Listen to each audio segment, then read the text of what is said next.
Hello viewers, इस video में हम सेक्शन ए को सॉल्व करेंगे। सेक्शन ए में 5 क्वेश्चंस हैं, तो फर्स्ट क्वेश्चन से स्टार्ट करते हैं। इस क्वेश्चन में हमें फूरियर सीरीज को डिफाइन करना है और फूरियर सीरीज की डेफिनेशन इस प्रकार से है। Fourier series is an infinite series representation of a function in terms of sine and cosine. Suppose function f(x) is defined in interval, तो फंक्शन f(x) के लिए फूरियर सीरीज इस प्रकार से परिभाषित है।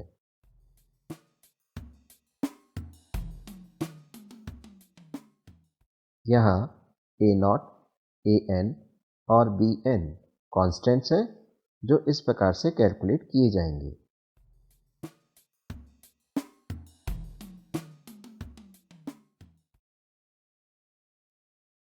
इस क्वेश्चन में गिवन डिफरेंशियल इक्वेशन को सॉल्व करना है, जो कि एक होमोजीनियस लीनियर डिफरेंशियल इक्वेशन है, क्योंकि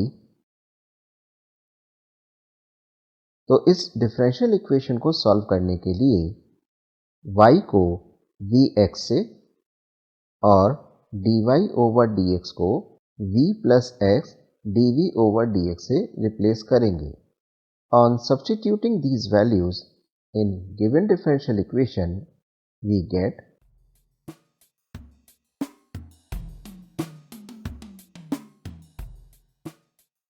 अब यहाँ पर वेरिएबल्स x और v की टर्म्स को आसानी से सेपरेट किया जा सकता है।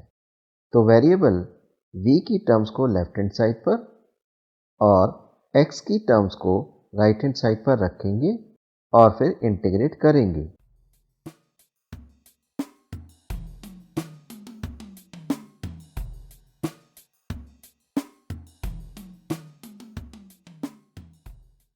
अब यहाँ पर v के प्लेस पर y ओवर x पुट करेंगे और सॉल्व करेंगे।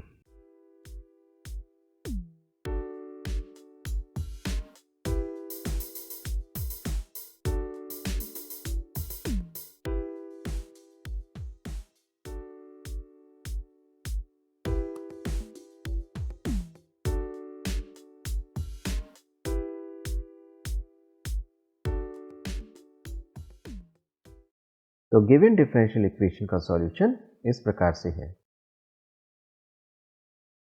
इस क्वेश्चन में दी गई डिफरेंशियल इक्वेशन एक second order linear differential equation है, जिसको हमें सॉल्व करना है।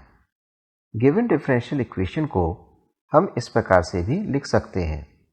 Here d and d square are now the complete solution of given differential equation is, यहाँ पर CF कॉम्प्लीमेंट्री फंक्शन है और PI पर्टिकुलर इंटीग्रल है। तो पहले कॉम्प्लीमेंट्री फंक्शन के लिए कैलकुलेशन करते हैं। कॉम्प्लीमेंट्री फंक्शन के लिए इस डिफरेंशियल इक्वेशन में d को m से रिप्लेस करके ऑक्सिलरी इक्वेशन बनाएंगे और सॉल्व करेंगे।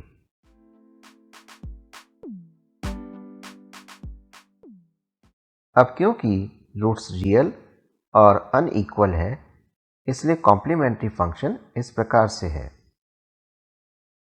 Here C1 and C2 are arbitrary constants।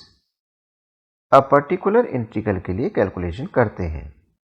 क्योंकि डिफरेंशियल इक्वेशन की राइट हैंड साइड 0 है, इसलिए पर्टिकुलर इंटीग्रल 0 होगा। तो गिवन डिफरेंशियल इक्वेशन का सॉल्यूशन इस प्रकार से है। क्वेश्चन 4 में इस गिवन कॉम्प्लेक्स नंबर का आर्गुमेंट निकालना है।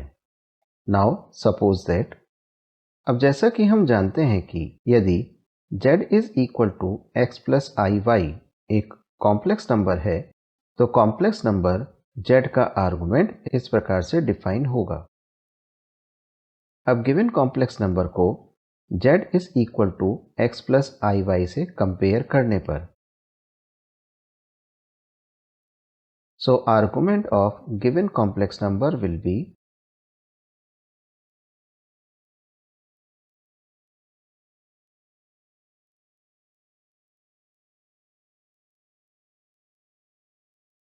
अब क्योंकि x और y दोनों नेगेटिव हैं, इसलिए given complex number third quadrant में होगा, इसलिए π/3 आर्गुमेंट नहीं हो सकता। अब क्योंकि आर्गुमेंट की वैल्यू -π और π के बीच में होती है, इसलिए 4π/3 भी आर्गुमेंट नहीं हो सकता। So argument of given complex number will be -2π/3। अब हम इस सेक्शन के लास्ट क्वेश्चन को सॉल्व करेंगे। इस क्वेश्चन में हमें गिवन वेक्टर फंक्शन का इस पॉइंट पर डाइवर्जेंस निकालना है, and we know that the divergence of a vector function is defined as. यहाँ दो वेक्टर्स के बीच में डॉट प्रोडक्ट है, तो डॉट प्रोडक्ट के रिजल्ट को यूज करने पर so divergence of given vector function is. अब इस पॉइंट पर डाइवर्जेंस f की वैल्यू निकालेंगे। इसके लिए डाइवर्जेंस f में x is equal to 1, y is equal to -1 और z is equal to 1 put करेंगे। So value of divergence f at this point is -3।